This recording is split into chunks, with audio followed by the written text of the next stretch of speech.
दिन था तो माफ कर दिया, थके आए हो ना जुलूस से।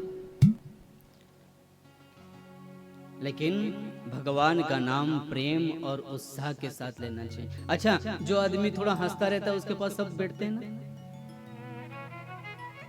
किसी को टेंशन भी होता है, चलो यार उसके पास बैठेंगे थोड़ा टेंशन ही दूर हो जाएगा। और कोई ऐसे ही जगन्नाथ बन के बैठा हो मुंह चढ़ा के, तो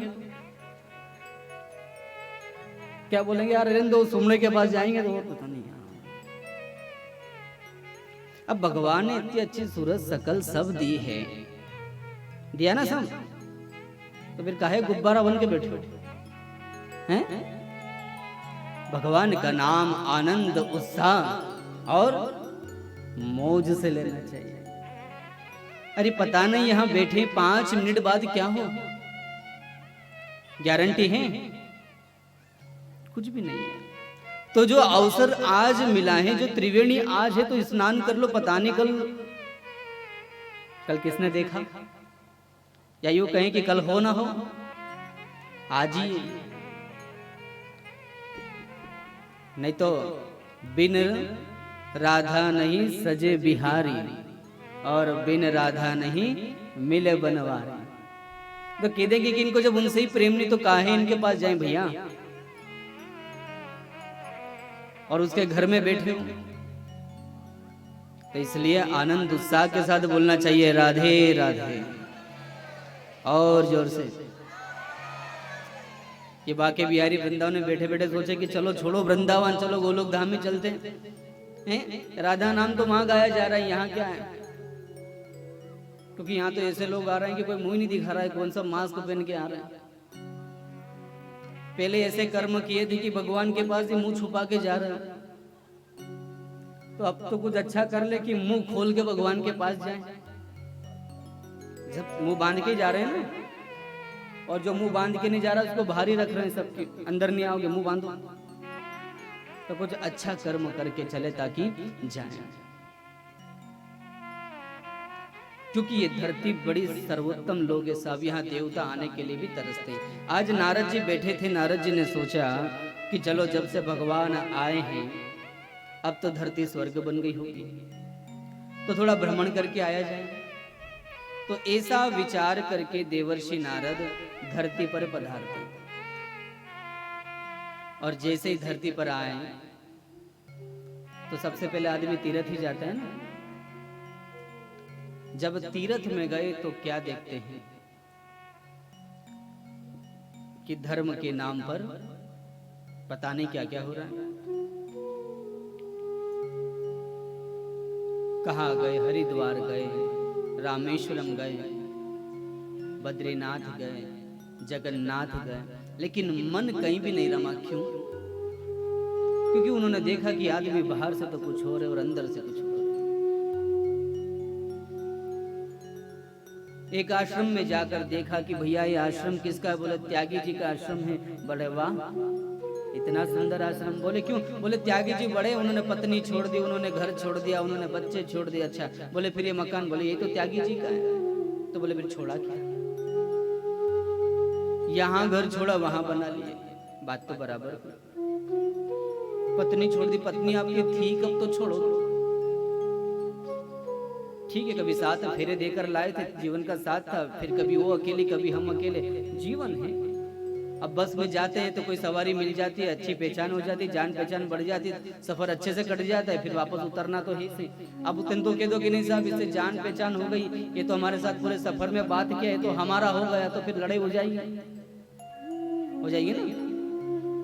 ठीक है, संबंध है, उसे निभाते रही है, लेकिन भगवान को मत भूलिए। यहाँ पत्नी छोड़ोगे तो वहां जाके बना लो। भाई यहाँ पत्नी छोड़ी वहां चेलिया बना रहे हो, तो बात तो हुई ना। जबकि स्त्रियों के लिए मैं कह दूं एक बात कि स्त्रियों को किसी गुरु की आवश्यकता ही नहीं है। स्त्री अपने आप में गुरु होती है, क्योंकि माताएं गुरुओं को जन्म देती है, वो किसी की गुरु नहीं बनती। और जितनी अच्छी पूजा पाठ घर में बैठकर होगी, उतनी अच्छी किसी आश्रम में किसी गुरु के पास जाने से नहीं होगी। ये बात ध्यान रख लेना। हाँ, गुरु के पास जाओ, गुरु से मंत्र लिया, गुरु ने कहा कि इसको जपना, अपने घर आए, मजे में मंत्रों का जप किए, गुरु की आज्ञा का पालन के बाद खत्म। गुरु के पीछे पीछे घूमने से कोई भगवान नहीं मिलता। तो यहाँ पत्नी छोड़ी, वहां साध्वी बनाए, वहां साधु बनाए, बात तो बराबर हो गई। क्या छोड़ा? नारद जी का मन नहीं लगा। फिर कुछ आगे बढ़े, फिर एक सुंदर आश्रम दिखाई दिया, वहां बच्चे खेल रहे थे, और छोटे छोटे बच्चे खेलते तो अच्छे लगते हैं ना, नन्हे नन्हे मुन्ने मुन्ने।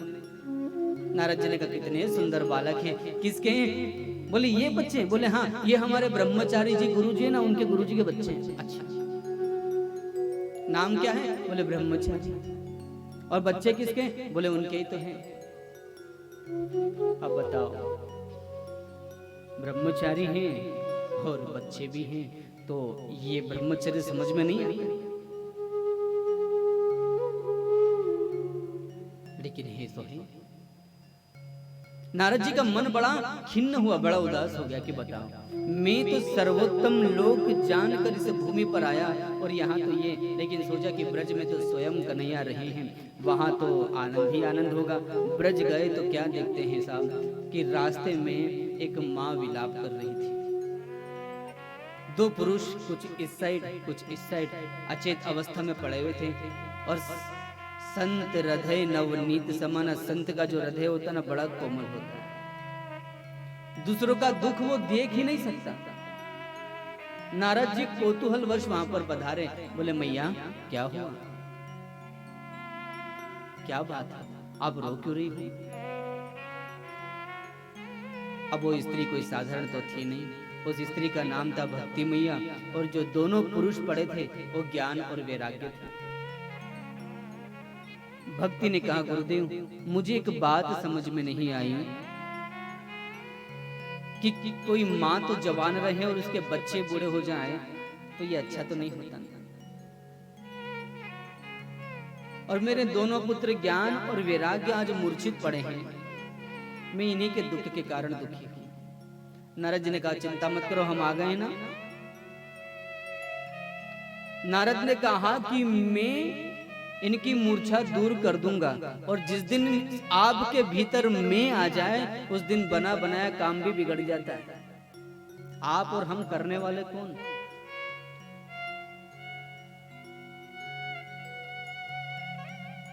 ये मैं जो होता है, ये मनुष्य का अहंकार होता है कि मैं कर रहा हूं, या मैं करूंगा तो होगा, या मैं करवाऊंगा तो होगा। प्रभु इच्छा के बिना यहाँ पर हिल न सके एक पत्ता, उसकी इच्छा के बिना एक पत्ता तक नहीं हिलता, तो आप कुछ कैसे क्या करवा सकते हो? कुछ भी संभव नहीं। अब नारद ने कहा कि मैं, चाहते तो नारद जी कर सकते थे, लेकिन भगवान ने कहा कि तू करेगा।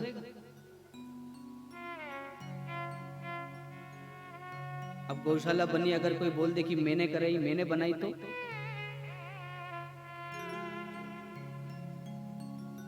मैं हूं तो गौशाला चलेगी, मैं मर गया तो गौशाला चला के देख लेना। नहीं, ये उस बांके बिहारी की रजा थी तो ये बनी, और उस बांके बिहारी की रजा है तो चली, और उसकी रजा होगी तो चलती रही। आपके या मेरे रहने ना रहने से यहाँ कोई किसी को फर्क नहीं पड़ेगा।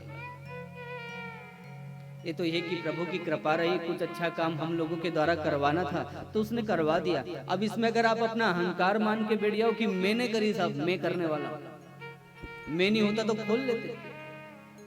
तो जिस दिन तुम्हारे भीतर ये मैं पैदा हो जाएगा, उस दिन आपने पूरे दूध में जहर घोल दिया।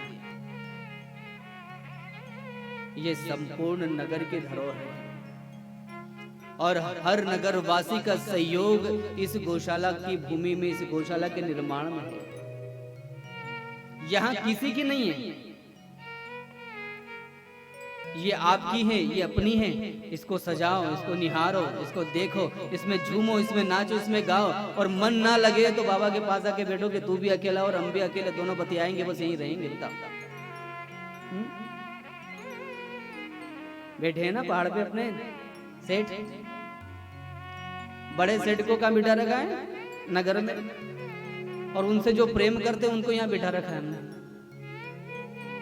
कि कभी कभी मिलने आते रहे ना, दोनों आते रहोगे तो हम लोगों को भी अच्छा लगेगा। नारद जी चाहते तो कर देते, लेकिन कहा क्या कि आप चिंता मत करो, मैं अभी कर देता हूं ठीक। और क्या हुआ? चारों वेद सुना दिए। ना तो ज्ञान की मूर्छा दूर हुई ना वैराग्य की। बोले वेद से कुछ नहीं हो, चलो पुराण सुनाते हैं इनको। 18 पुराण सुनाए, पुराणों से भी कुछ नहीं हुआ। फिर सोचा उपनिषद सुना दूं, उपनिषद को भी सुनाया लेकिन फिर भी कुछ नहीं मिला। फिर सोचा कि भगवत गीता तो सबको तार देती है, तो भगवत गीता ही सुना दूं। भगवत गीता भी सुनाए लेकिन फिर भी ज्ञान और वैराग्य की मूर्छा दूर नहीं कर पाया।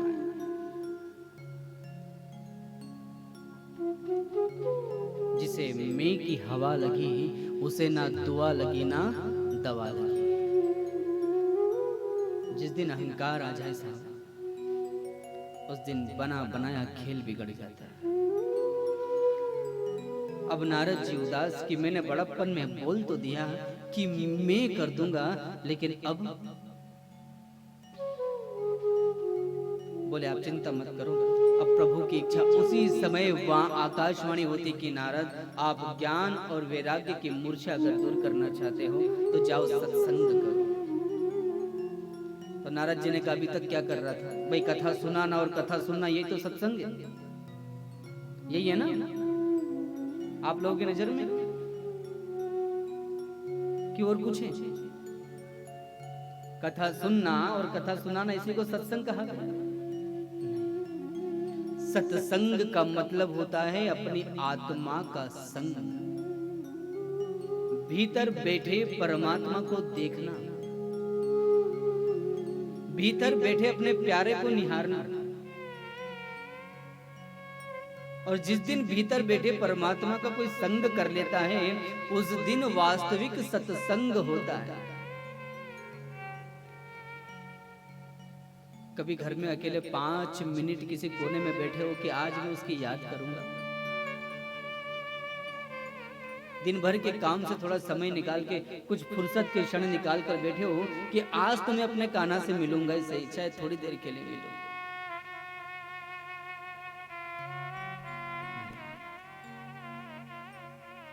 कभी जीवन में ऐसा क्षण आता नहीं कि थोड़ी देर बैठ जाऊं, आज कोई काम नहीं, आज किसी से बात नहीं, बस थोड़ी देर आंखें बंद करूंगा और भीतर बैठे परमात्मा को निहारूंगा कि जिसकी दुनिया इतनी सुंदर है वो कितना सुंदर होगा।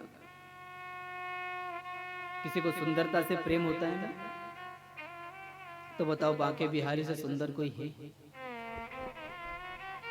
किसी को ज्ञानियों से प्रेम होता है ना, तो कृष्ण से बड़ा ज्ञानी कौन? कृष्णम वंदे जगत गुरु।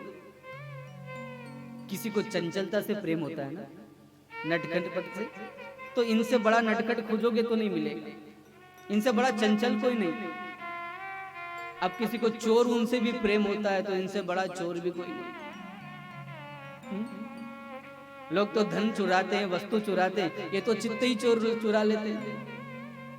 और मन ही चुरा लिया तो तुम्हारे पास रह ही क्या गया। लेकिन कोई क्षण ऐसा आता नहीं जब शांति से बैठ सकूं। उसी समय आकाशवाणी हुई कि हे नारद, अगर ज्ञान और वैराग्य की मूर्छा दूर करना चाहते हो तो जाओ सत्संग करो। अब सत्संग क्या? अब ऋषि मुनियों से पूछते हैं, गुरुदेव हमें बताइए ना सत्संग क्या करूं? अब कुछ ऋषि तो ऐसे ही भग गए कि नारद जी को नहीं पता तो हमारी तो मटिया पलट ऐसे ही हो जाएगी, चेलों के सामने नाक कट जाएगी कि गुरु जी को कुछ नहीं आता। सबसे पूछा लेकिन कोई भी ये बता नहीं पाया कि सत्संग मतलब क्या होता है। तो उदास होकर बैठे थे। और परमात्मा कभी भी अपने भक्तों को उदास नहीं होने देता किसी भी क्षण में। अगर भाव सच्चा है तो जो भी आपने चाहा है वो जरूर मिलेगा, और भाव में खोट भरी हो तो फिर कुछ नहीं होता।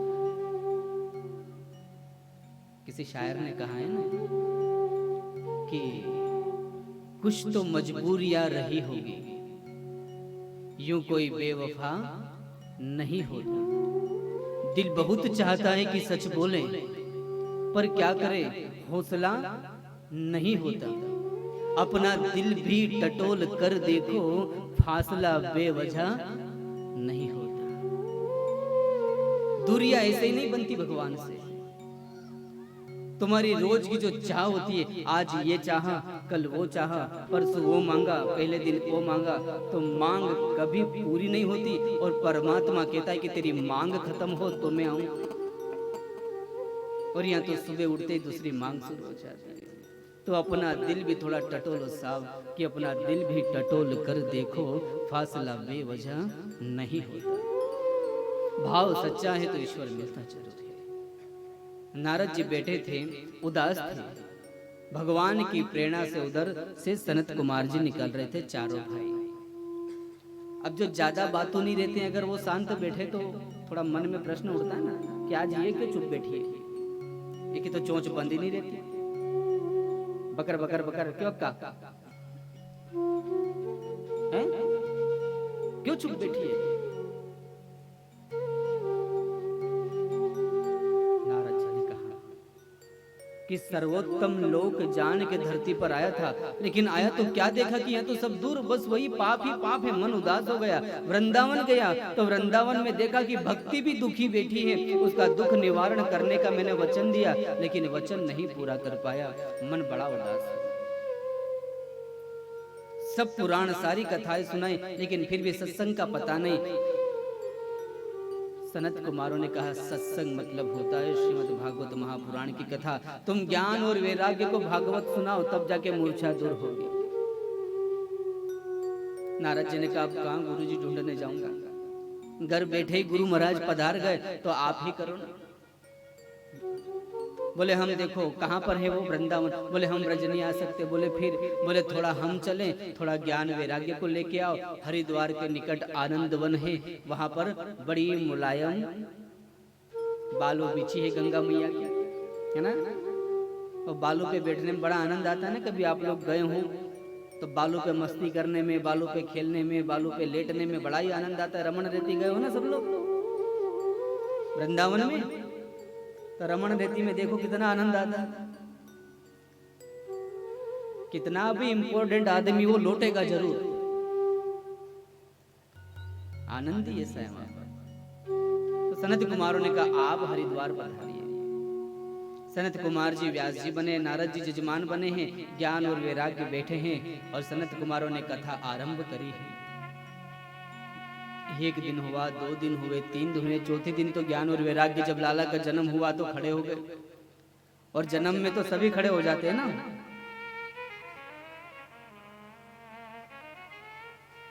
भगवान के जन्म उत्सव में तो जिसको नाचना नहीं आते वो भी नाचता है।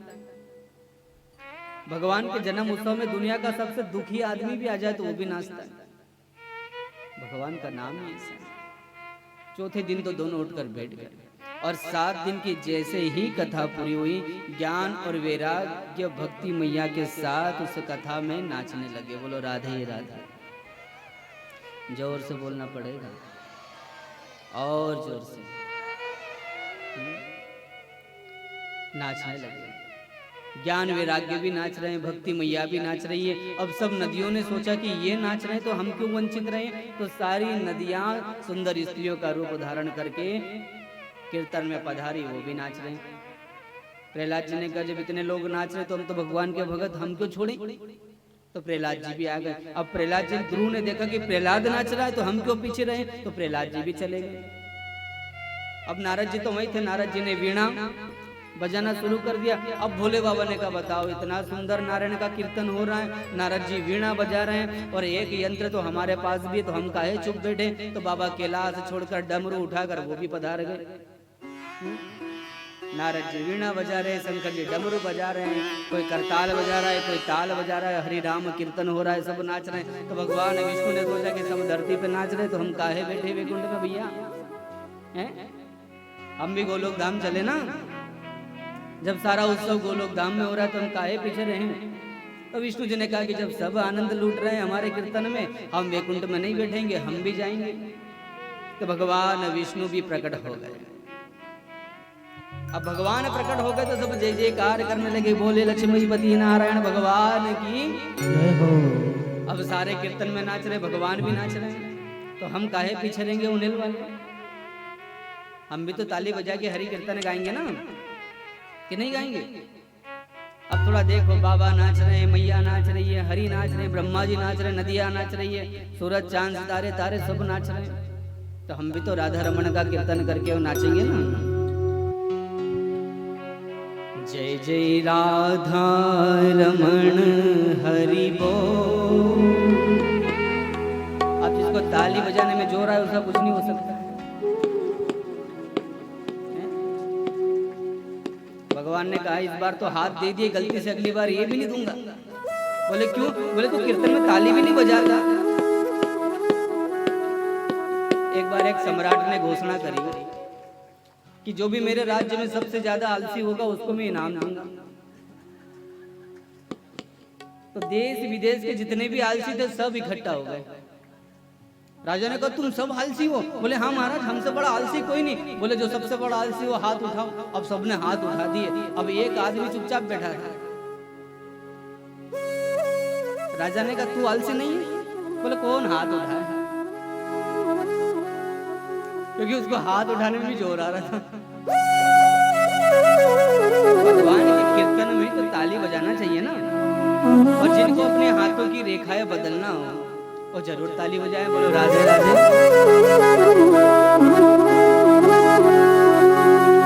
जय जय राधा रमण हरि बोल। जय जय राधा रमण हरि बोल। जय जय राधा रमण हरि बोल। जय जय राधा रमण हरि बोल।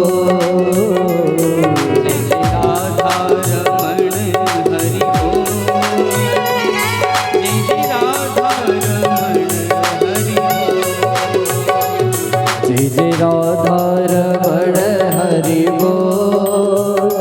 जय जय राधा रमण हरि बोल। हरि बोल हरि बोल हरि बोल हरि बोल हरि बोल हरि बोल हरि बोल हरि बोल।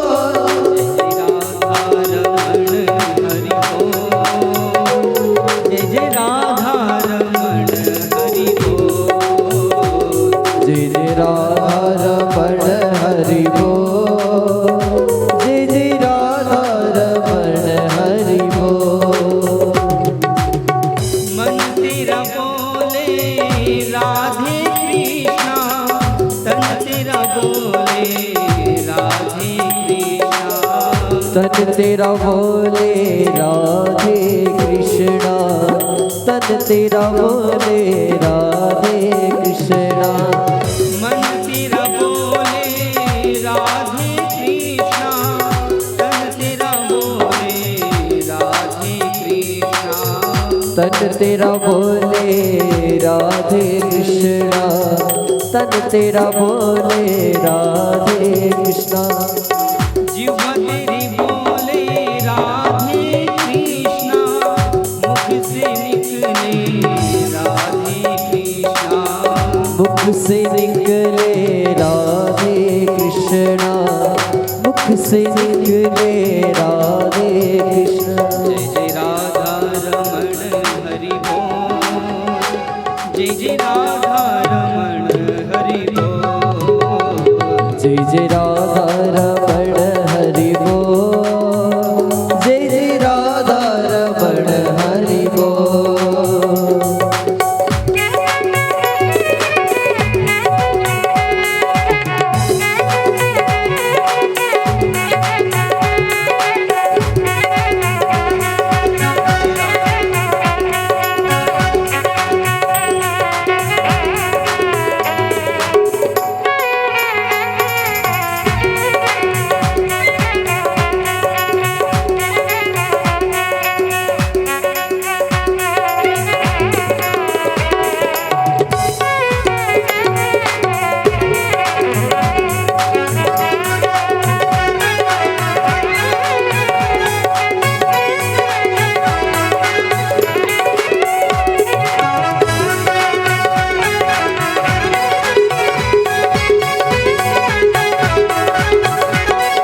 अलग तेरी बोले राधे कृष्णा, अलग बोले तेरी राधे कृष्णा, अलग तेरी बोले राधे कृष्णा, अलग तेरी बोले राधे कृष्णा, अलग तेरी बोले राधे कृष्णा, अलग तेरी बोले राधे कृष्णा, आंखें तेरी बोले राधे कृष्णा, सांस तेरी बोले राधे कृष्णा, सांस तेरी बोले राधे कृष्णा, सांस तेरी बोले राधे कृष्णा, राधा रमण हरि बोल, जय जय राधा रमण हरि बोल, जय जय राधा रमण हरि बोल, जय जय राधा रमण हरि बोल, जय जय राधा रमण हरि बोल, जय जय राधा रमण हरि बोल, जय जय राधा रमण हरि बोल, जय जय राधा रमण हरि बोल।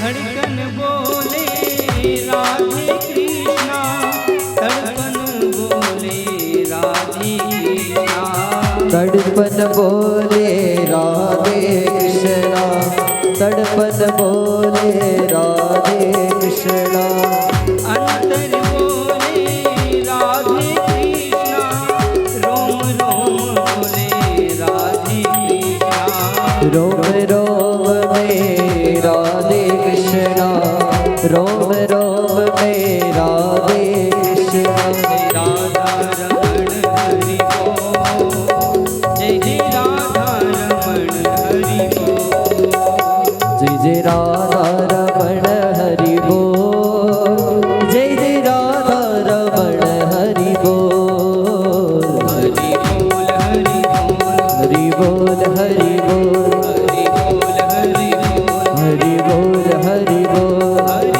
बोल हरि बोल, हरि बोल हरि बोल, हरि बोल हरि हरि बोल, बोल हरि बोल, जय जय राधा रमण हरि बोल, जय जय राधा रमण हरि बोल, जय जय राधा रमण हरि बोल, जय जय राधा रमण हरि बोल, हो जय जय राधा रमण हरि बोल, जय जय राधा रमण हरि बोल।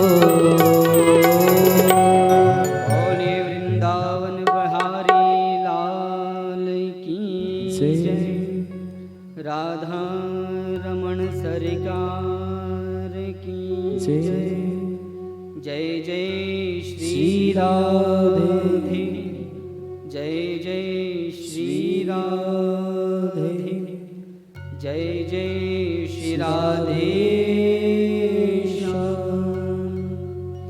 कलयुग केवल नाम आधार, सुमिर सुमिर नर उतरे ही पारा। कलयुग में नाम धन ही सर्वोत्तम है।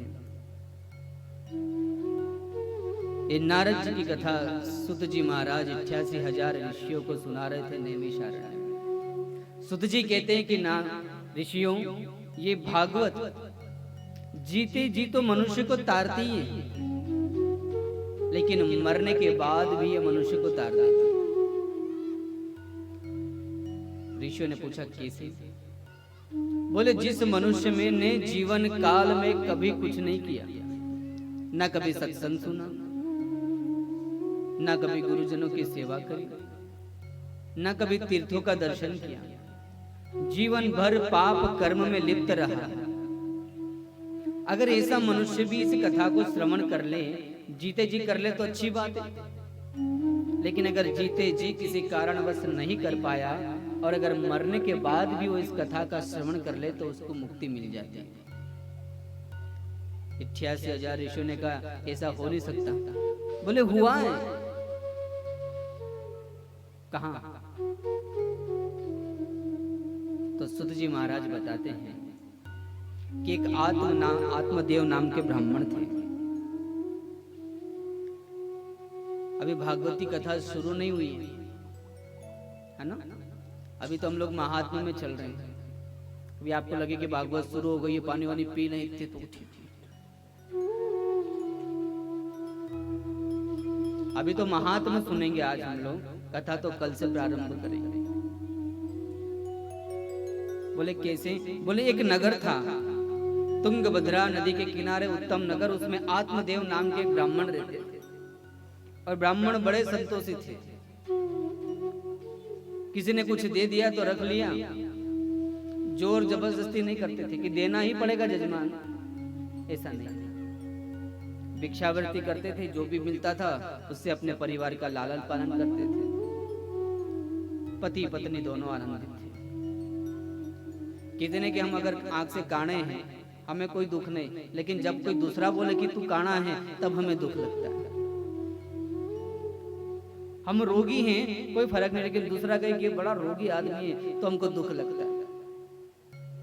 पंडित जी उनकी पत्नी बड़े आनंद से रहते थे, लेकिन कोई संतान नहीं थी और उनको कोई फर्क भी नहीं पड़ता था कि ठीक है संतान देना नहीं देना है तो ईश्वर के हाथ में है, और जो चीज ईश्वर के हाथ में है उसके लिए भला हम क्यों परेशान हो। उसकी रजा होगी तो देगा और उसकी रजा नहीं होगी तो नहीं देगा। शास्त्र कहता है कि जही विधि राखे राम तेही विधि रही, जैसे राम जी रखे वैसा रहो। पंडित जी भी बड़े आनंद से थे, लेकिन आज क्या हुआ कि बारिश हुई, बौनी का समय आया तो लोग बौनी करने जाते हैं, और बौनी करने जाए तो किसी अच्छे व्यक्ति का मुंह देख के जाते हैं ना।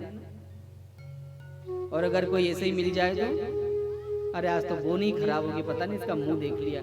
कोई कोई रहते हैं ना ऐसे जिनका मुंह देख लो तो काम ही नहीं बनता है।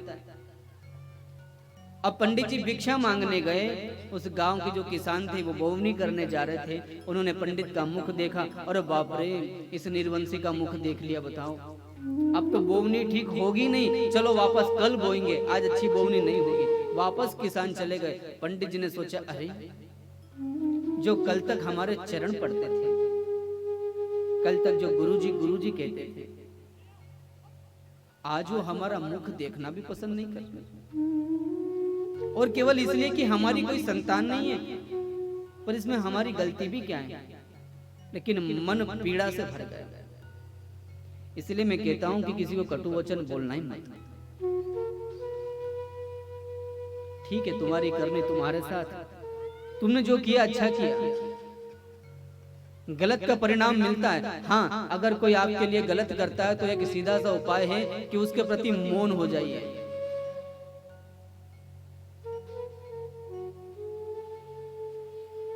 दुश्मनों को मारने का सबसे बड़ा हथियार क्या है? मौन। बोलने दो उसको, कब तक बोलेगा? अगर किसी की बात आपको बुरी लग जाए तो उससे कुछ कहने की बजाय दूरी बना लेना बेहतर होता है। कि तूने आज भी धोखा दिया तो कल भी देगा, तो परसों भी देगा। इसलिए अच्छा है कि दूर के रिश्ते बड़े सुहावने होते हैं। दूर का ढोल सुहावना लगता है ना, हम उसके जैसे ना बने। उसने जो किया उसके साथ। पंडित ने कहा ये बात तो बड़ी गलत है कि हमारा अपमान हुआ। ऐसे जीवन को लेकर क्या करना जिस नगर में कोई हमको अपना हमारा मुख देखना ही पसंद ना करे। पंडित जी मरने जा रहे हैं। आज तो इस जीवन को नष्ट ही कर दूंगा, अब मैं वापस घर नहीं लौटूंगा। अगर कोई किसी की बात का बुरा मानकर अगर मरने चला जाए तो एक बात ध्यान रखना कि कि जो भी ये लोग सुसाइड करते हैं ना, कोई फांसी लगा रहा है, कोई कुएं में कूद रहा है, कोई एक्सीडेंट में मर रहा है, ये कभी भी गति को प्राप्त नहीं होते। इनको कहा गया है शास्त्रों ने अकाल मृत्यु। ये भटकते रहते हैं जब तक इनका परिवार इनके लिए सही से क्रियाएं ना कर रहा है, इनके शरीर को कभी भी मुक्ति नहीं मिलती। क्यों? क्योंकि अगर ईश्वर ने आपको 100 साल दिए हैं तो आपकी आत्मा के लिए 100 साल है। बीच में अगर ये शरीर नष्ट हो गया तो आपकी आत्मा को 100 साल तक तो भटकना ही पड़ेगा, उसके बाद ही कुछ हो सकता है, इसके पहले नहीं। इसलिए जीवन को नष्ट करने का अधिकार ईश्वर ने आपको नहीं दिया है। और अगर कोई भूलवश इस जीवन को नष्ट भी कर देता है तो उसको भटकना ही भटकना है। ना वो यहाँ का रहा, ना वो ऊपर का रहा, अब वो हवा में ही घूम रहा है। इसलिए भूल कर भी अपने जीवन को नष्ट नहीं करना चाहिए। और पंडित जी ने क्या कहा कि लोगों ने मेरा अपमान कर दिया, अब तो मैं जीवन को नष्ट कर दूंगा। कुएं में कूद रहे थे प्राण देने के लिए, उसी समय एक संत आए, हाथ पकड़ लिया। अरे बाबा क्या हुआ? और कितना ज्ञानी को पहचान लेता है। तो चेहरे पर तेज था, आप सूरज से तो ब्राह्मण दिखाई देते। फिर आप यहाँ जंगल में क्या कर रहे हो? बोले मैं मरने आया हूं। बोले क्यों? बोले मेरा कोई बेटा बेटी नहीं है। बोले अच्छा है, बेटे बेटी नहीं है तो सुखी हो गए? बोले काय के सुख? बोले उनसे पूछो जिनके बेटे बेटी है, उनसे पूछ के आओ क्या वो सुखी हो? कोई ये कह सकता है कि हाँ मैं अपने बच्चों से खुश हूं? बच्चे माँ बाप से दुखी और माँ बाप बच्चे से दुखी। अब बच्चे हैं तो उनको पालो, उनको बड़ा करो, उनको पढ़ाओ लिखाओ, नौकरी लग गई तो ठीक, ना लगी तो चिंता, शादी हो गई तो ठीक, नहीं हुई तो फिर शादी कराओ वो चिंता, बहू को पोता पोती हो गया तो ठीक और ना हुआ तो फिर चिंता। तो जिंदगी भर चिंता में ही जा रहे हैं ना। तो इससे अच्छा है ना कि राम भजो। अब मान लो बहू ढंग की आ गए तो राम भजोगे, और बहू ढंग की नहीं आई तो गुरुजी घर पे आएंगे तो राम नाम लेने की बजाय बहू के गुण गाना शुरू कर दोगे। गुरुजी हमारी बहू ऐसी है, वाह। बेटा माँ बाप की बात माने तो बहू की नजर में गलत, और बहू की बात माने तो माँ बाप की नजर में गलत।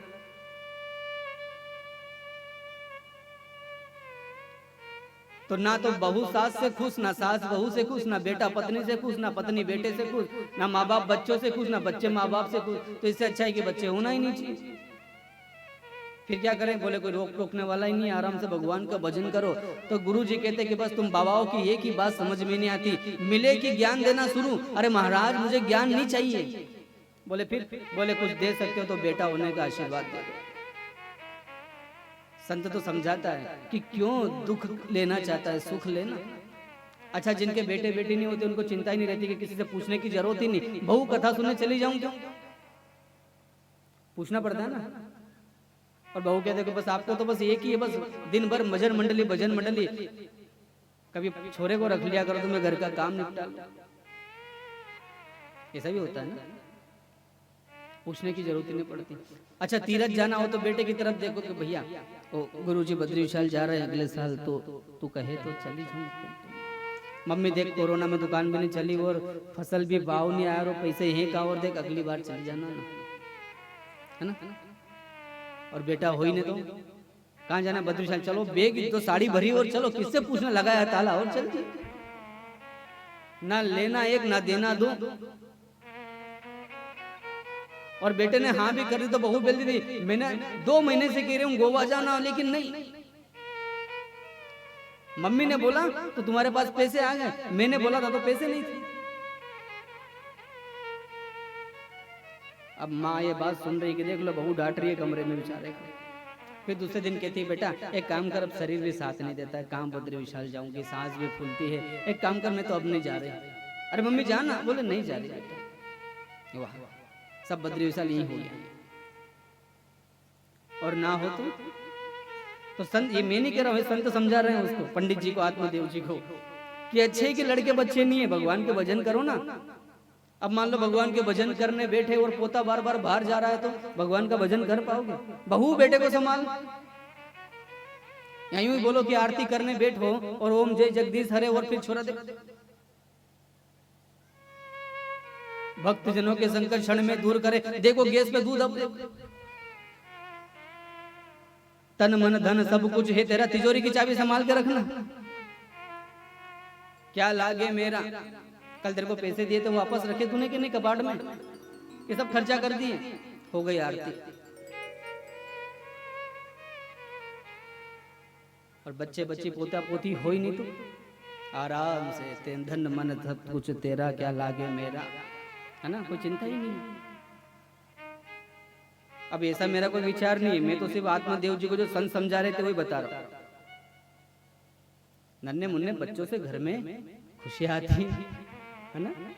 छोटे छोटे बच्चे रहते तो मन प्रसन्न भी रहता है, लेकिन समझा रहे हैं कि ये जड़ है दुख की। कब? जब तू इस बेटे को अपना मान लेगा तो दुख आएगा। हाँ, बेटे को अपना मानो ही मत, ठीक है?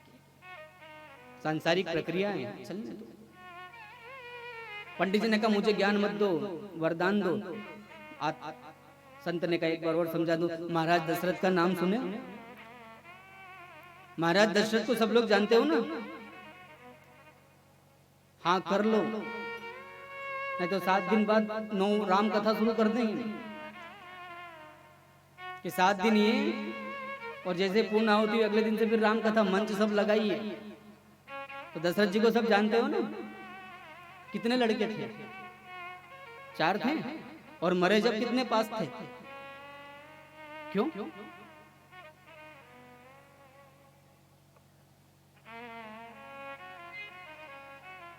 मुखाग्नि कितने दिनों बाद हुई? तेल में रखा गया ना?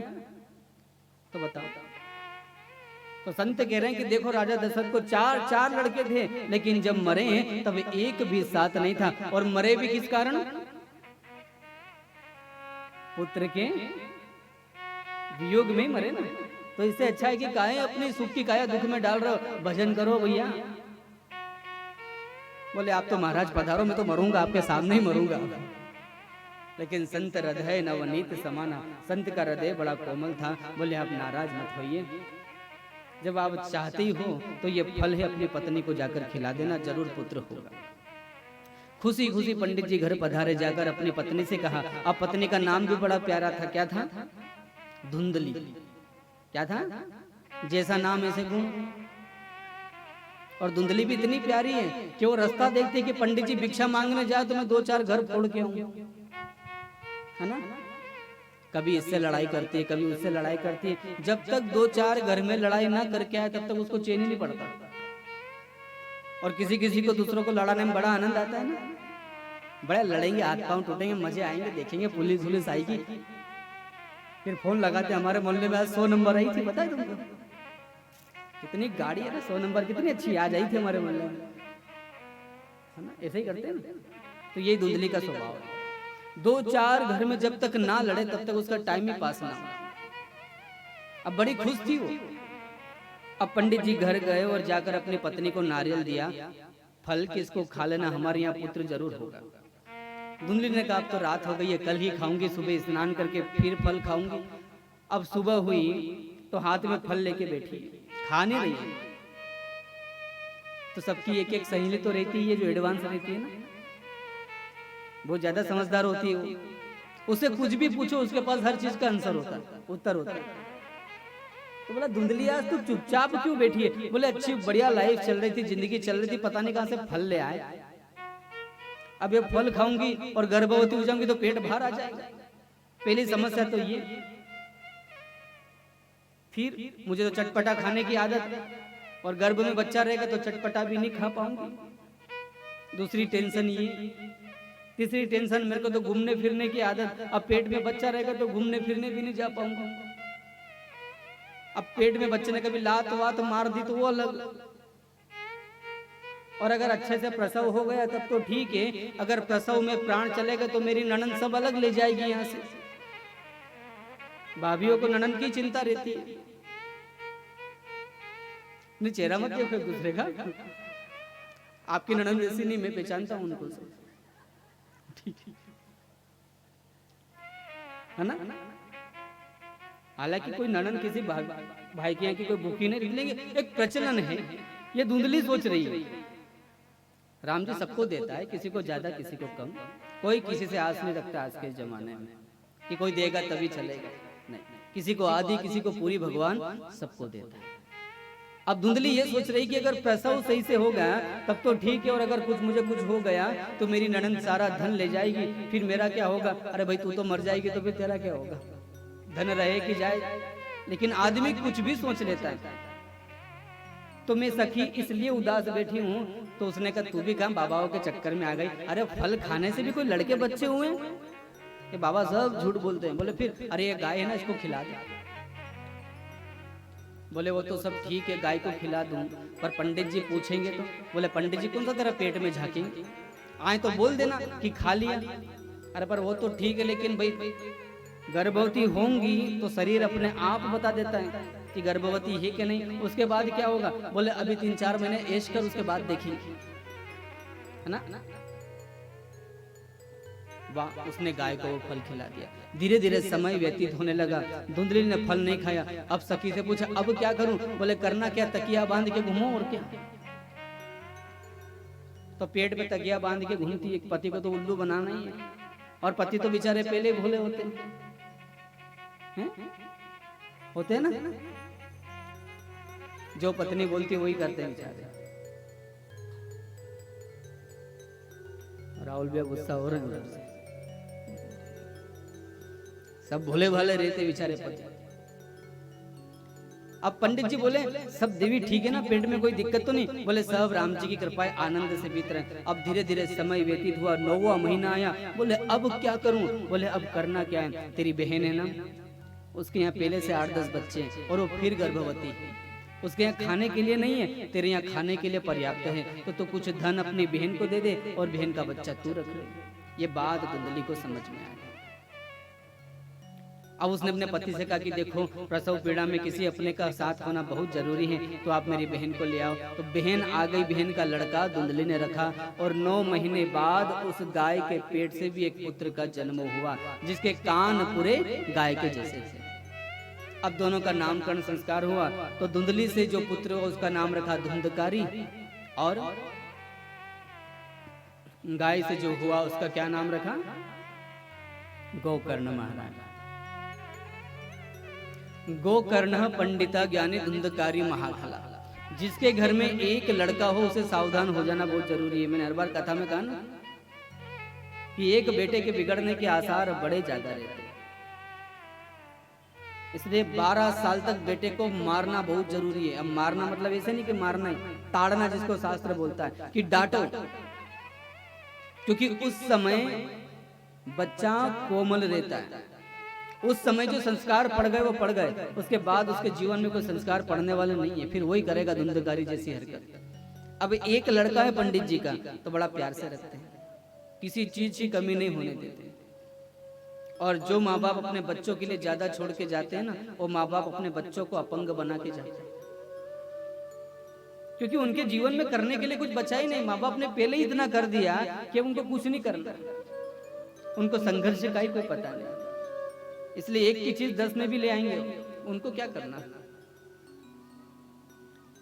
हर मनुष्य के जीवन में संघर्ष का होना बहुत जरूरी होता है। संघर्ष से ही प्रतिभाएं निकलती है।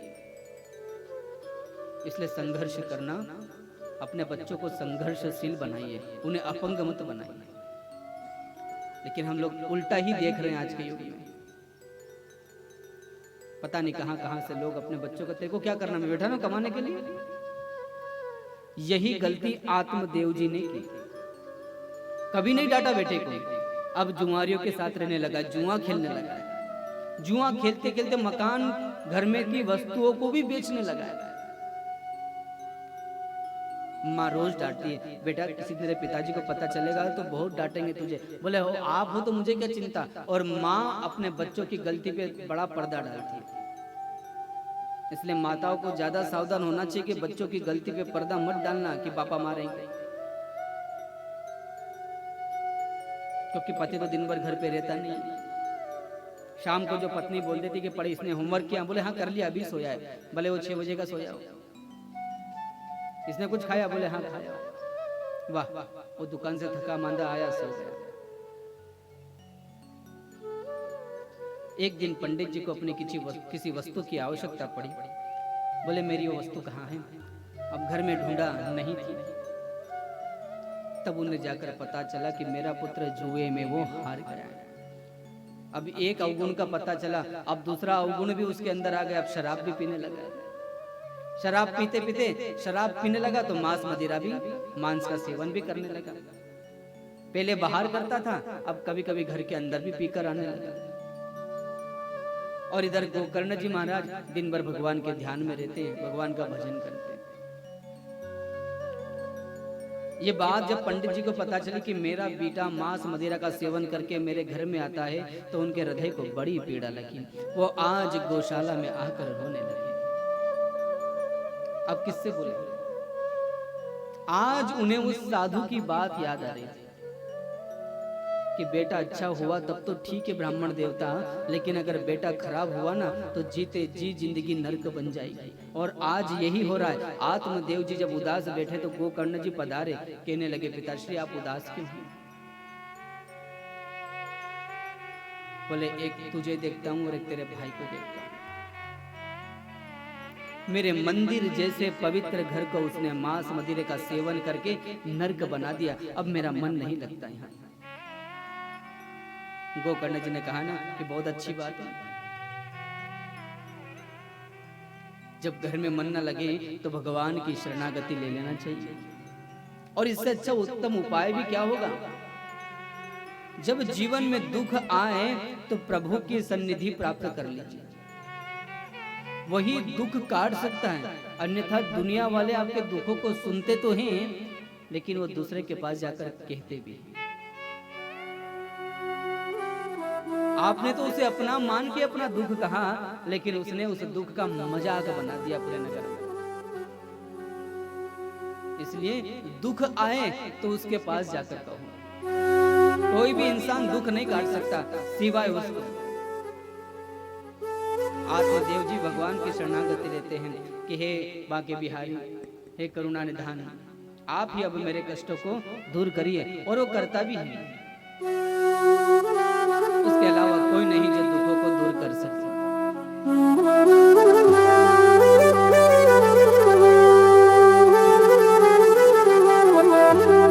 और आपके पास भी कोई जीवन में दुख है तो उसी के सामने गा कर कहना, वही करेगा कि बांके बिहारी रे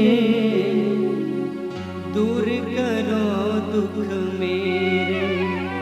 अच्छा, सब सुखी हो के दुखी हो? कोई शरीर से दुखी होगा, कोई तन दुखी, कोई मन दुखी, कोई धन बिन रहत उदास, और थोड़े थोड़े सब दुखी, सुखी राम को दास। कोई शरीर से दुखी होगा, कोई मन से, कोई पैसे को लेकर दुखी। दुख सबके पास है। इतने लोगों में कोई कह सकता है कि नहीं गुरुजी मैं सुखी बैठी हूं यहाँ, मुझे कोई दुख नहीं है। जो भी दुख है आज उसके चरणों में डाल दो कि 7 दिन बाद जब मैं यहाँ से जाऊं तो मेरे दुख तेरे और तेरा सुख मेरा। बोलो राधे राधे। जोर से बोलना पड़ेगा, और जोर से। कि बांके बिहारी रे दूर करो दुख मेरा। बांके बिहारी रे दूर करो दुख मेरा।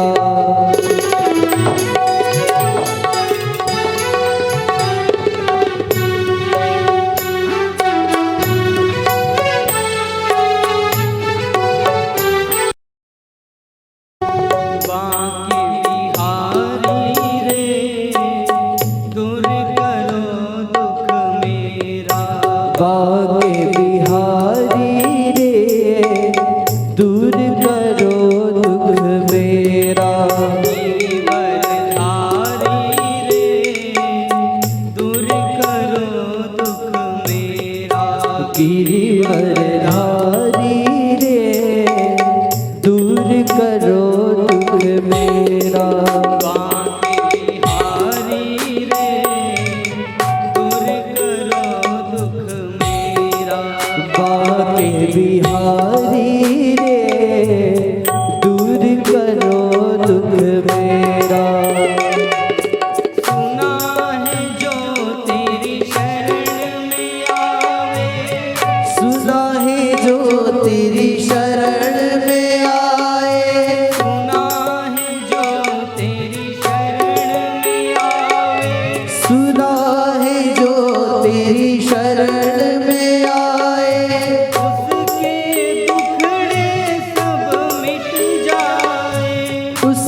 अब तो तेरी शरण में आए। मेरी लाज रखो बनवारी रे, दूर करो दुख मेरे। बाके बिहारी रे, दूर करो दुख मेरा।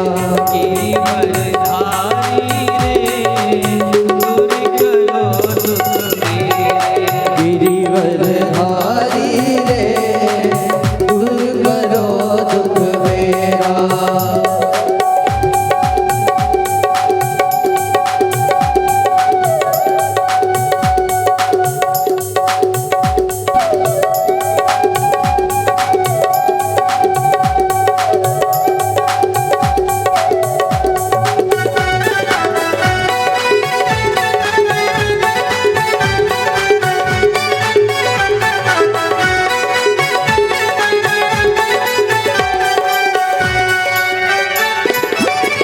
मीरा हिल्या गणिका नारी, सब ही तुमने पार उतारी।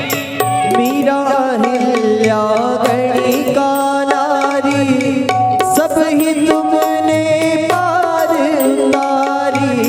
मीरा हिल्या गणिका नारी, सब ही तुमने पार उतारी। मीरा हिल्या गणिका नारी, सब ही तुमने पार उतारी। आ गई मेरी बारी रे, दूर करो दुख मेरा। बाके बिहारी रे, दूर करो दुख मेरा। गिरिवरधारी रे, दूर करो दुख मेरा। ओ गिरिवरधारी रे, दूर करो दुख मेरा।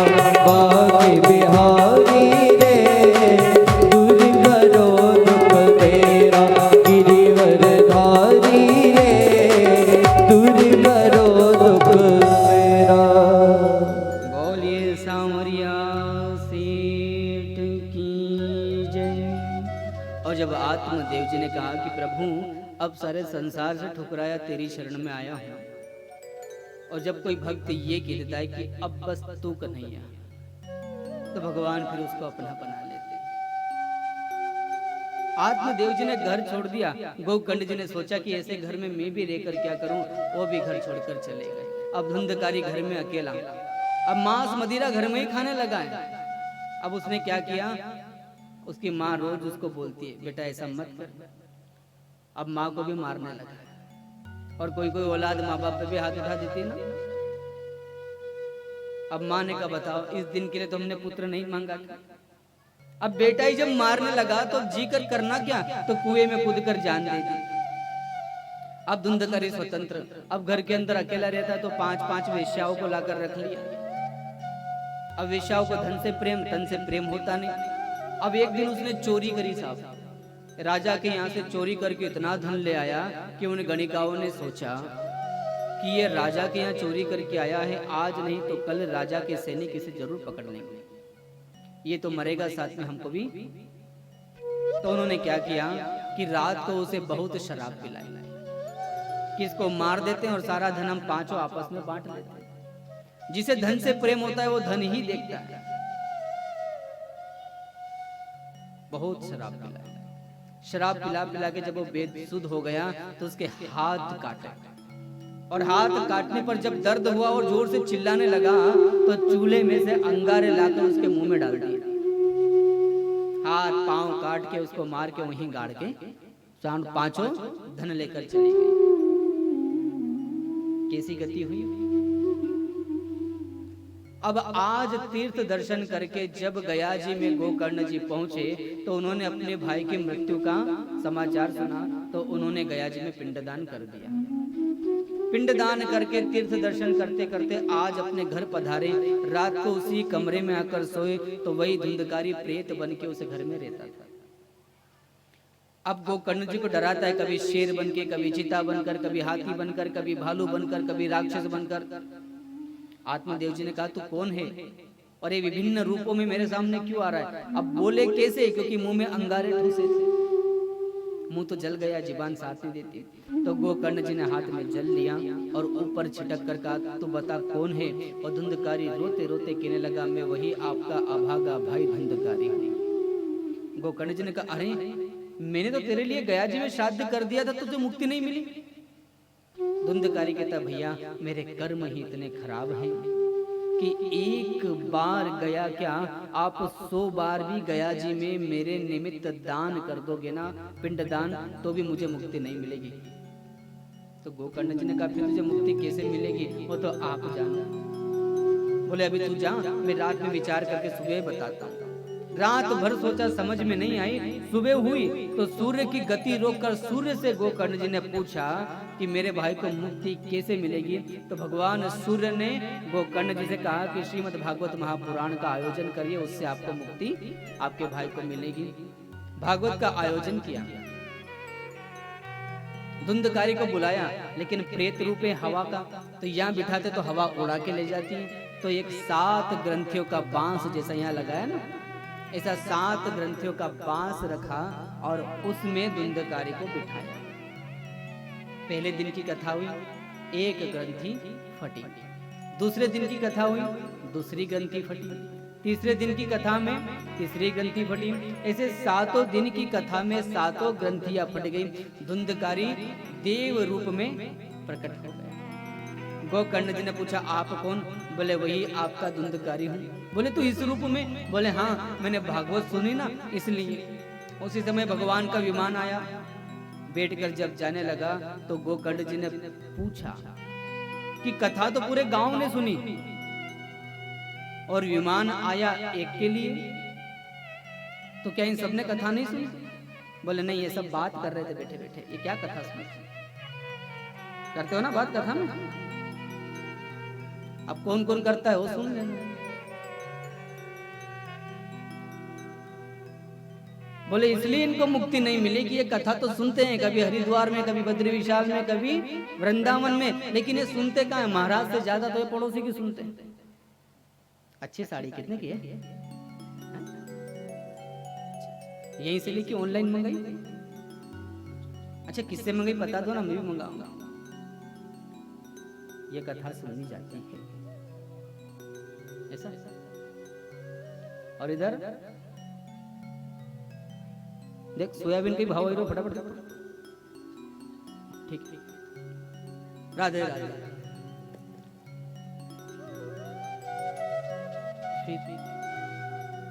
देख लाइट आ गई, मोटर का समय होगा। छोरा के पूछा, मैं कथा में हूँ, भी कथा सुनूंगा, तू छोरा के वहां पूछ।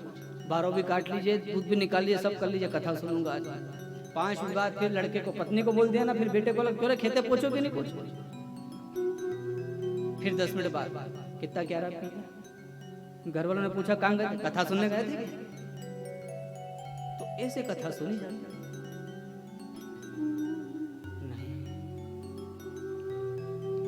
अगर आपने ये प्रण कर लिया कि मैं 3 घंटे ठाकुर की बन के रहूंगी या रहूंगा, तो फिर 3 घंटे उसी के बन के रहना। और मैं तो कहूँ कि कथा सुनने आओ तो जो अपना परिचय है ना, परिचित व्यक्ति, उसके पास बैठो मत। कथा सुनने आओ तो कोई अच्छा सा स्थान देखो। और हम लोगों ने कितने खंबे लगा रखे, आराम से टेका लेके बैठो। कोई खंबा ढूंढो, मजे में आराम से बैठो और कथा सुनो। लेकिन साथ कथा सुनने आओ ही मत, क्योंकि बात करोगे करोगे। इसीलिए कथा का परिणाम नहीं निकलता। यही गोकर्ण जी ने पूछा कि कथा तो पूरे गांव ने सुनी, पर विमान एक के लिए आया। बोले इन सब ने महाराज कथा नहीं सुनी। बोले बैठे तो थे, लेकिन कथा सुनने में भेद था। बोले क्या भेद था? बोले 3 प्रकार के श्रोता होते हैं, आपको पता है ना। एक होते हैं सरोता। सरोते का काम क्या है? इतनी दूर कथा रख ली और बड़े थाना में बैठी, पास के पास में दुकान भी देख लेता ने, कथा भी सुन लेता। आओ बस करी तो कही, पाछे जब बस छोड़ के वहां तक जाएगी टाइम तो लगता है ना। ये सरोता के गुण बता रहा हूँ। आओ बस में जड़ा जगह नहीं मिली, खड़ो खड़ो गौशाला जाना पड़े। फिर यहाँ आए, ओ बाप ऐसी ठोड़ में कैसे कथा सुनाऊंगा, मेरे को दीपावली यही थी, कथा में मन नहीं है, वो आए नहीं आए लेकिन चर्चा अभी से शुरू कर दी है। वाह पंडाल तो अच्छा है, बढ़िया व्यवस्था है, मंच भी अच्छा है, माइक भी अच्छा है, कलाकार भी अच्छे, सब बढ़िया। चलो वो कथा सुनने नहीं आया, वो ये देखने आया कि क्या हो रहा है, कमियां कहाँ है। फिर बाद में बोलेगा ये कमी रह गई थी, वो कमी रह गई थी, वो। अरे भगवान की पूजा आज तक कौन कर पाया है? इस संसार में ऐसा कोई नहीं है जो परमात्मा की पूर्ण पूजा आज तक कर पाया हो। कमियां तो रहेगी साहब, मनुष्य हैं तो कमियां और गलतियां तो होगी इसे, लेकिन मनुष्य हो तो मनुष्य का ये दायित्व बनता है कि किसी की कमियां उजागर ना करते हुए किसी के गुणों को देखा जाए। अवगुण तो हर कोई देख लेता है, लेकिन जो गुण देखता है वही मनुष्य माना जाता है। तो पहले होते हैं सरोता जो कतर कतर करने आते हैं, और दूसरे होते हैं सोता। सोता मतलब कि कथा में आते तो हैं, बड़े सा खंबा ढूंढते हैं, बढ़िया पीठ टिका के आराम से आंखें बंद करके कथा सुनते हैं। व्यास जी को लगता है कि ये कथा सुन रहा है और वो 3 घंटे में अच्छी प्यारी नींद निकाल लेता है। और जब व्यास जी बोलते कि बाके बिहारी लाल की जय, तो बोलता क्या कथा करी महाराज ने, आनंद आ गया। बोले तूने सुनी तो नहीं? बोले यही तो आनंद है, इतनी अच्छी नींद तो घर पे भी नहीं आती जितनी यहाँ आ रही थी। अब आनंद है तभी तो नींद आई है। तो ये आते हैं सोता, घर पे बच्चे सोने नहीं देते, घर पे बीवी सोने नहीं देती हैं, तो यहाँ आके आराम से, और कथा में कितनी अच्छी नींद आती है। आ कर रहे थे ना आगे बैठ के सब।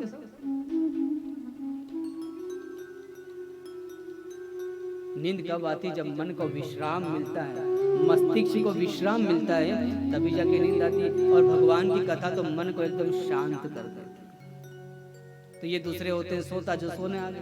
अब तीसरे होते हैं श्रोता, जिनको कोई मतलब नहीं कौन कथा कर रहा है, कौन करवा रहा है, कहाँ से जाना है। अरे इसी बहाने कम से कम मॉर्निंग वॉक इवनिंग वॉक हो जाएगी तुम्हारी।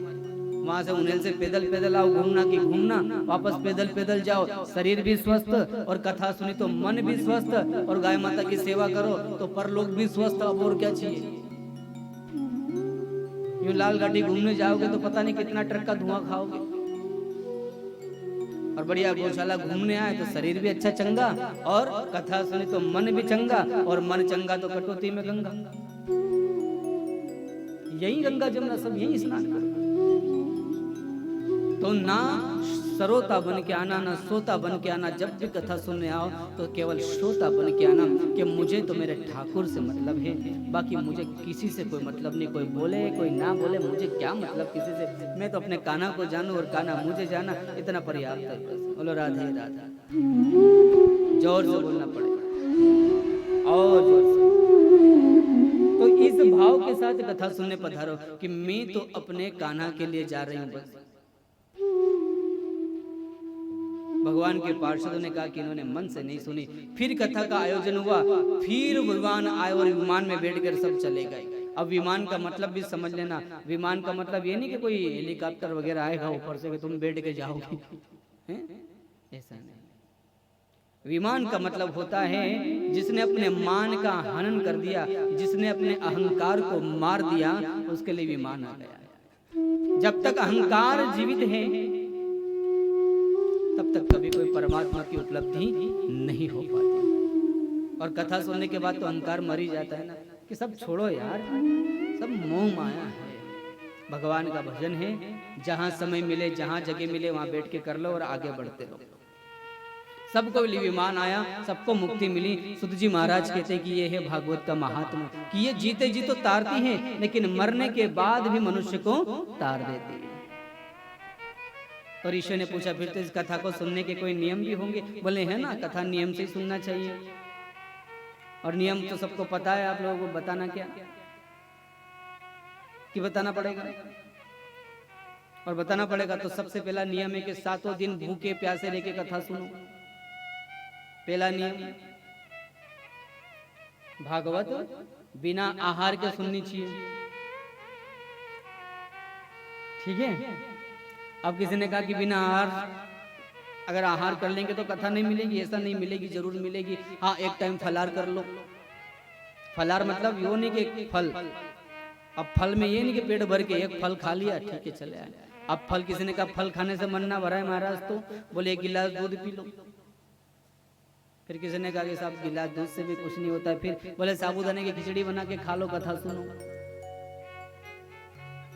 फिर एक ने बोला कि साबूदाने की खिचड़ी से भी ना सुना है तो बोले एक टाइम भोजन कर लो। चलेगा इतना? नहीं चलेगा, ठीक है 2 टाइम भोजन कर लेना पर कथा जरूर सुनना। फिर एक गांव का आदमी खड़ा हो गया, गुरुजी हम तो खेती वाले लोग 2 टाइम में भी कुछ नहीं होता, दफूरिया तो करने पड़ते। तो 3 टाइम कर लेना लेकिन कथा सुनना। फिर एक ने कहा दिनेश भैया ने गुरुजी कभी कभी 4 बजे कचौरी की याद आ जाती है तो क्या करूंगा। तो 10 बजे भी कर लेना, 12 बजे भी कर लेना, 4 बजे कचौरी भी खा लेना जाके और शाम को भोजन भी कर लेना लेकिन कथा जरूर सुनना, है ना। 4 टाइम भी करो लेकिन कथा सुनो। फिर एक ने कि महाराज कभी कभी कोई अच्छा पकवान बन गया फिर क्या करेंगे। तो भैया 5 टाइम खा लेना लेकिन कथा सुनना। और इतने से भी मन ना भरा है तो जो लोग मुंह चबा रहे हैं बैठे बैठे वो दिन भर खाना लेकिन कथा जरूर सुनना। ये तो पहला नियम। फिर दूसरा नियम क्या है? ब्रह्मचर्य व्रत का पालन करे। जजमान परिवार, आप मुख्य जजमान हो ना, आपके लिए नियम और सब करे तो और अच्छी बात है। तीसरा नियम, अपने नाखून, अपनी दाढ़ी और अपने सर के बाल नहीं कटवाना इन 7 दिनों में। ये चौथा नियम। और 5वां नियम है तो उन्हेल वालों पे लागू होता ही नहीं है क्योंकि उन्हेल में कोई झूठ बोलता ही नहीं, कोई नहीं बोलता ना। हाँ ये बेड़ावन वाले या कोई अड़ोस पड़ोस के आपसे झूठ बुलवा दे तो मत बोलना, वो बात अलग है। तो 7 दिन तक सत्य बोलना, और ऐसे तो सभी बोलते हो, तो सत्य का आचरण करना। उसके बाद आपके किसी व्यवहार से किसी का दिल ना दुखे, इस बात का भी विशेष ध्यान रखना। उसके बाद आपके द्वार पर कोई याचक मांगने आ जाए तो उसे खाली हाथ कभी मत लौटाना। ये तो भगवान तो कहेंगे कि वहां तो बड़ी राधे राधे करके नाच रही थी और यहाँ एक रोटी मांगने आ गया तो भगा दिया तूने, वाह। तो भक्ति यहाँ प्रदर्शित हो रही है तो यही भक्ति अपने घर पर भी प्रदर्शित होना चाहिए। कोई दुखी, कोई दीन, कोई दरिद्र, कोई असहाय अगर आपके पास सहायता मांगने आए तो यथाशक्ति उसकी मदद जरूर करना। और सबसे महत्वपूर्ण नियम होता है कथा का कि व्यास के पहुंचने से पहले कथा श्रवण वालों को कथा पांडाल में पहुंच जाना चाहिए। व्यास जी के बाद अब कोई काम आ जाए वो विषय अलग है, लेकिन व्यास के पहुंचने से पहले कथा पांडाल में पहुंचे। ये कथा के नियम होते हैं। जो इन नियमों को पालन करके कथा का श्रवण करता है उस पर ठाकुर की कृपा जरूर होती है। तो ये थी श्रीमद् भागवत महापुराण को सुनने के नियम।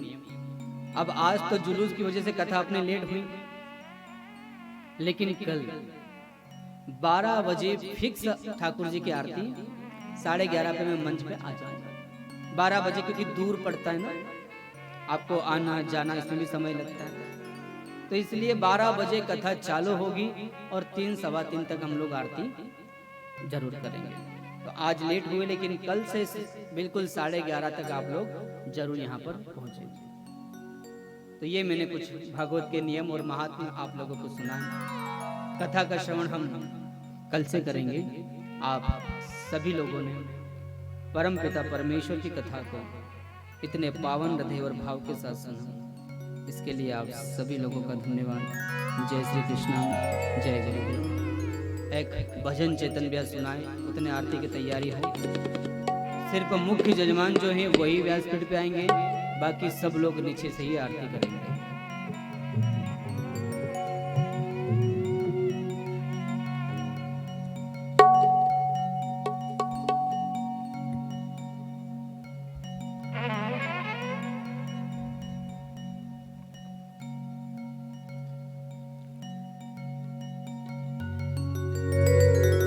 और हाँ, एक बात तो बताना ही भूल गया मैं आपको, कि हम लोग ये कथा क्यों कर रहे हैं। मैंने बैठक में कहा था ना कि अभी गौशाला को बने हुए 29 महीने हुए हैं। कितने? और आपको पता है कि उन्हेल नगर में जितनी भी कथा हुई और आपने जो भी दान दिया उस कथा का परिणाम आपको दिख रहा है ना। समिति ने आपके दान का कोई भी दुरुपयोग नहीं किया है। ये समिति रहे चाहे ना रहे, ये गुरु जी रहे चाहे ना रहे, लेकिन जब तक ये उन्हेल नगर रहेगा तब तक ये गौशाला रहेगी। कोई भी आए कोई भी जाए, यहाँ गौमाता पलेगी ही पलेगी। अभी वर्तमान में 136 गौमाता निवासरत हैं, लेकिन आज भी हम बीमार और अपाहिज गौमाता को यहाँ नहीं रख पा रहे हैं क्योंकि हमारे पास रखने की सुविधा नहीं है। तो हमने बैठक में ये निर्णय लिया था कि इस कथा में हम ज्यादा से ज्यादा दान के लिए लोगों को प्रेरित करें ताकि बीमार और अपाहिज गौमाता को भी हम अपने गोलोक धाम में लाकर उनकी सेवा कर सके। जब भी कोई फोन करेगा कि गुरुजी यहाँ गाय बीमार है या कोई ट्रक वाला इस गाय को एक्सीडेंट करके चला गया है, तो अब वो गौमाता इस कथा के बाद हम रोड पर नहीं रहने देंगे। अगर ठाकुर जी ने चाहा और आप सबकी इच्छा होगी तो आप सब चाहते हो कि नहीं कि अब कोई भी बीमार गौमाता रोड पर नहीं मिले? सबका ऐसा भाव है कि? और अगर है तो आप सबको गोलोक धाम संस्थान की मदद करना पड़ेगी ताकि हम लोग इसे शेड का निर्माण कर सके। इन 7 दिनों में आप जो भी सहयोग ज्यादा से ज्यादा देंगे वो यहाँ पर लगाया जाएगा, क्योंकि एक शेड की जो निर्माण राशि होती है वो 12 लाख रुपए आती है। कितने? 12 लाख और 3 लाख तो भी कर्जा है इसी समिति पर, आपको पता है। तो ठाकुर जी से ऐसी प्रार्थना करो कि कर्जा भी नहीं पड़ जाए और ऐसा शेड भी बन जाए जिससे हम बीमार गौमाता को यहाँ पर रख सके। क्योंकि कोरोना काल में साल भर से कोई कथाएं आयोजित नहीं हुई और जब कथाएं होगी नहीं तो दान स्वाभाविक आएगा नहीं। तो इस साल में संस्थान को बड़ा कठिनाइयों का सामना भी करना पड़ा, लेकिन फिर भी ठाकुर जी की कृपा से सारे काम अच्छे हुए हैं। तो आप ज्यादा से ज्यादा दान के लिए लोगों को प्रेरित करें और ज्यादा से ज्यादा दान दाता आगे आए ताकि हम बीमार गौमाता के लिए शेड का निर्माण करा सकें।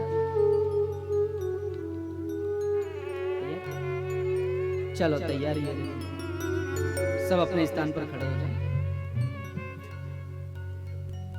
कुछ बोलोगे? चलो 2 मिनट और बैठ जाओ।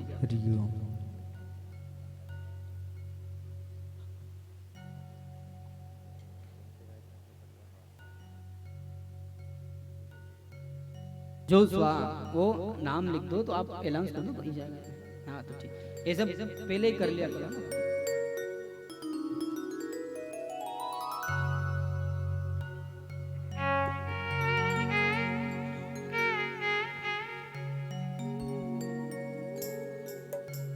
हमारे बीच में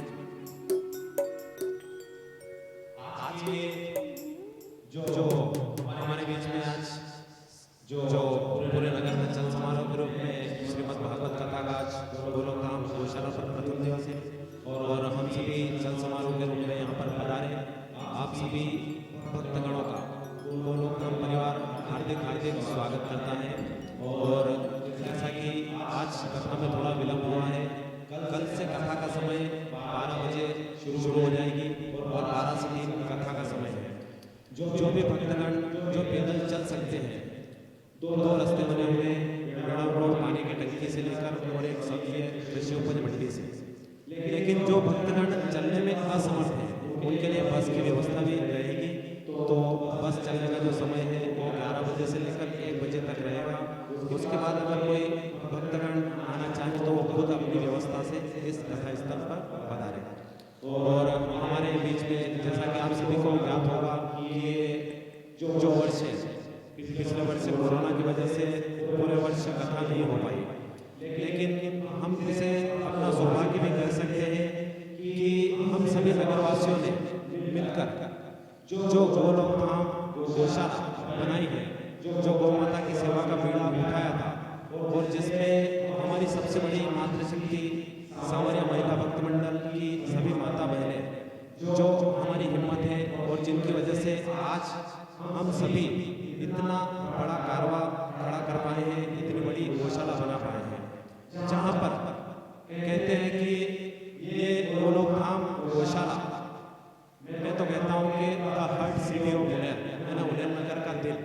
पुण्य नगर का दिल कह सकते हैं हम इस गोलोकधाम गौशाला को। और आप सभी ने मिलकर इसे इतना सुंदर और इतना आकर्षक बनाया है कि हम अगर मानसिक तनाव के दौर से या इस भागदौड़ भरी जिंदगी से कुछ समय निकालकर सुकून अगर चाहते हैं तो इस गोलोकधाम गौशाला में आने के बाद हमें वो सुकून प्राप्त होता है।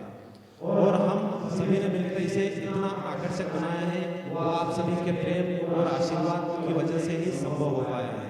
और हम यही आशा करते हैं कि आपका प्रेम और सहयोग हमें जिस तरह से मिला इसी तरह हमें आगे भी आपका प्रेम और सहयोग मिलता रहे और हम इसी तरह इस गोलोकधाम गौशाला को नगर का स्वर्ग बना दें। जो गोलोकधाम गौशाला में जो कथा रखी गई है 7 दिवसीय, इस 7 दिवसीय कथा के मुख्य यजमान द्वारकाधीश जी सोनी और उनके द्वारकाधीश जी सोनी का पूरा परिवार, हिमांशु जी सोनी और शुभांशु जी सोनी, उनसे भी मेरा निवेदन है कि वे व्यासपीठ पर आए और आज की जो आरती करेंगे।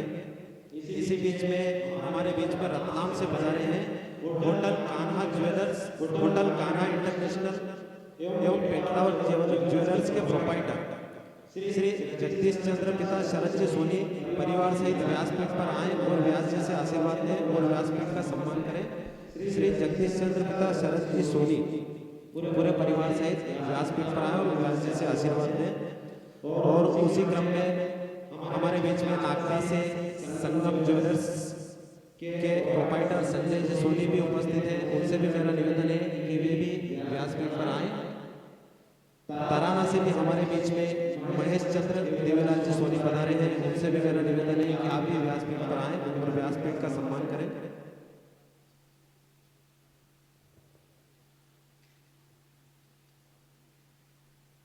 और यहाँ पर जैसा कि मैंने कहा है कि इस गोलोकधाम गौशाला को हम इस नगर का स्वर्ग बनाएंगे, तो यहाँ पर इस गोलोकधाम गौशाला को आपने ही बनाया है और इसे कितना साफ स्वच्छ हम रख सकते हैं ये हम सभी की जिम्मेदारी है। यहाँ पर अगर आपको लगता है कि यहाँ पर इस गोलोकधाम गौशाला में हम आए हैं और किसी चीज की कमी है तो उस कमी को आपको ही पूरा करना है। आपको लगता है कि अगर यहाँ रास्ते में पत्थर पड़े हैं तो आप पत्थर उठाकर साइड से कर दें। आपको लगता है कि गाड़ी अगर रास्ते में खड़ी है, भक्तों को आने जाने में दिक्कत है, तो आप वो गाड़ी साइड से कर दें जहाँ जैसी आवश्यकता लगती है।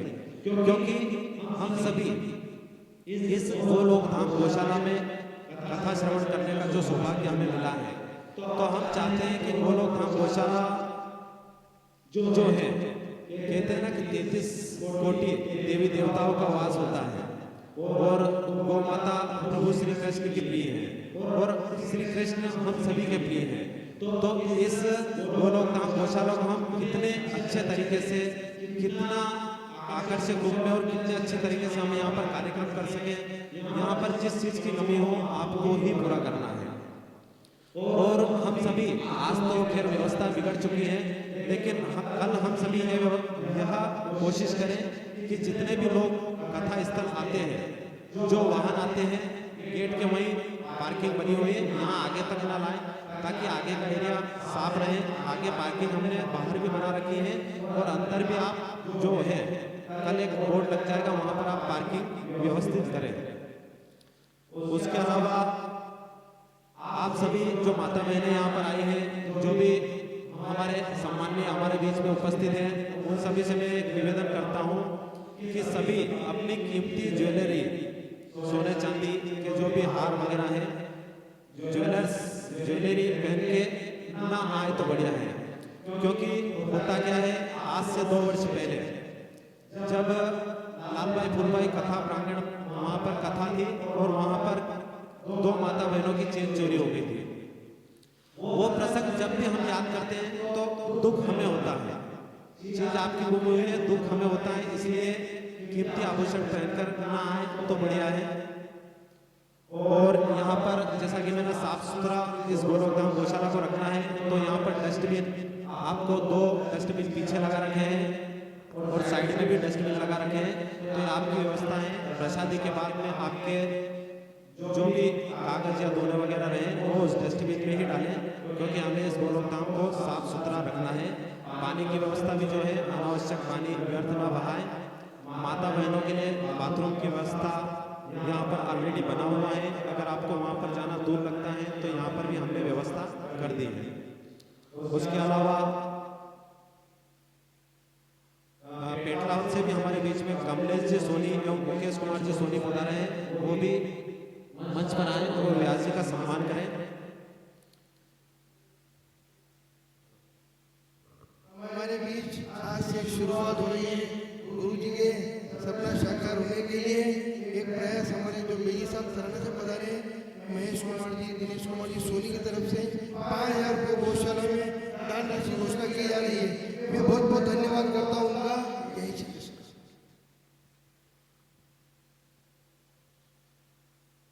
महेश कुमार जी सोनी तराना की ओर से 5000 रुपए का सहयोग गोलोकधाम गौशाला को मिला है।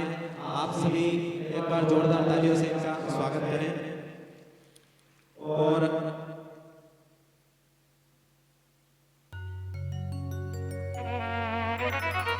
आज की जो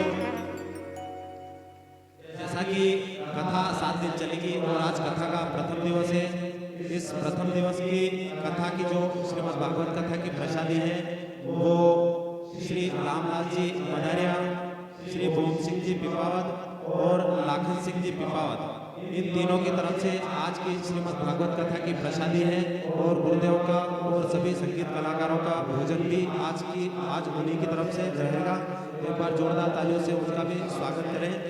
और भी कोई भक्तगण अगर कलाकारों का गुरुदेव का भोजन या प्रसादी बंटवाना चाहे तो रामलाल जी मदारिया से संपर्क कर सकते हैं या अपना नाम नोट करवा सकते हैं। और आज की आरती में आज की कथा के 7 दिवसीय कथा के मुख्य यजमान द्वारकाधीश जी सोनी अपने परिवार सहित व्यासपीठ पर आए और बाकी के सभी सदस्य नीचे यहाँ पर सामने आरती के लिए आ जाए और सभी सदस्य आरती की व्यवस्था बनाए ताकि सभी लोगों तक आरती पहुँच सके।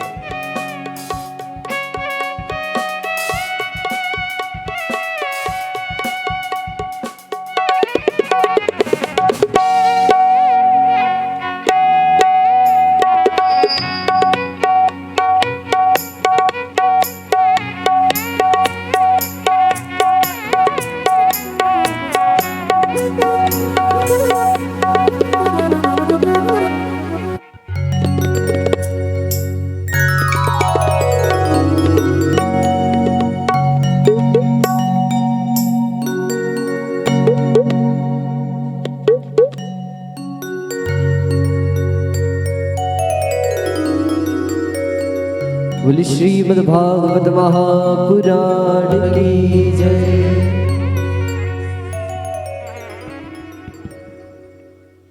हरिओम हरिओम। आरती उतार के थालियां पीछे देते जाएगा ताकि सब लोग आरती का लाभ।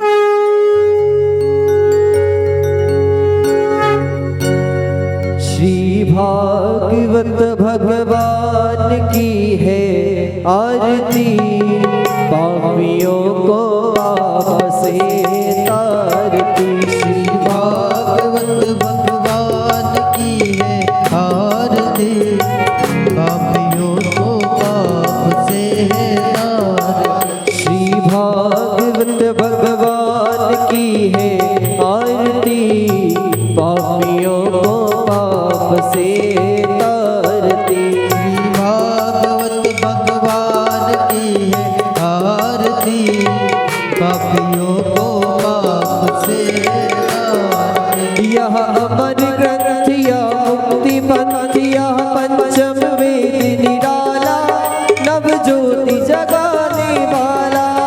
यह अमर ग्रंथ या मुक्ति पंथ यह पंचम वेद निराला, ज्योति जगाने वाला। हरि नाम यही हरि धाम यही, हरि नाम यही हरि नाम यही, जग के मंगल की आरती, पापियों को पाप से तारती। श्री भागवत भगवान की है आरती, पापियों को पाप से तारती।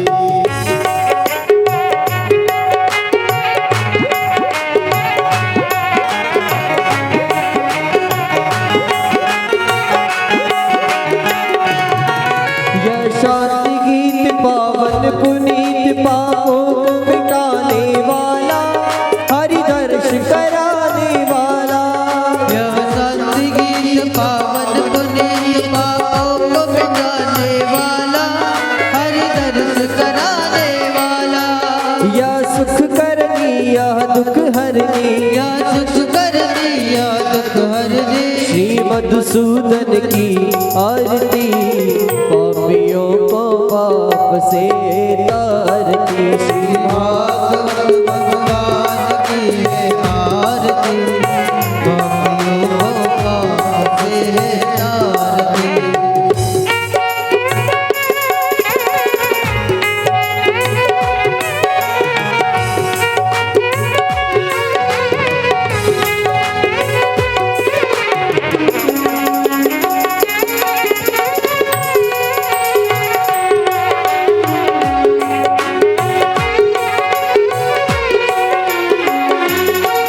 यह मधुर बोल जगपत खोल, सन्मार्ग बताने वाला, बिगड़ी को बनाने वाला। यह मधुर बोल जगपंथ खोल, सन्मार्ग बताने वाला, बिगड़ी को बनाने वाला। श्री राम यही घनश्याम यही, श्री राम यही घनश्याम यही, प्रभु की मंगलमय आरती, पापियों को पाप से तारती। श्री भागवत भगवान की है आरती, पापियों को पाप से तारती। श्री भागवत भगवान की है आरती, पापियों को पाप से तारती। श्री भागवत भगवान की है आरती, पापियों को पाप से तारती। हो पापियों को पाप से तारती, पापियों को पाप से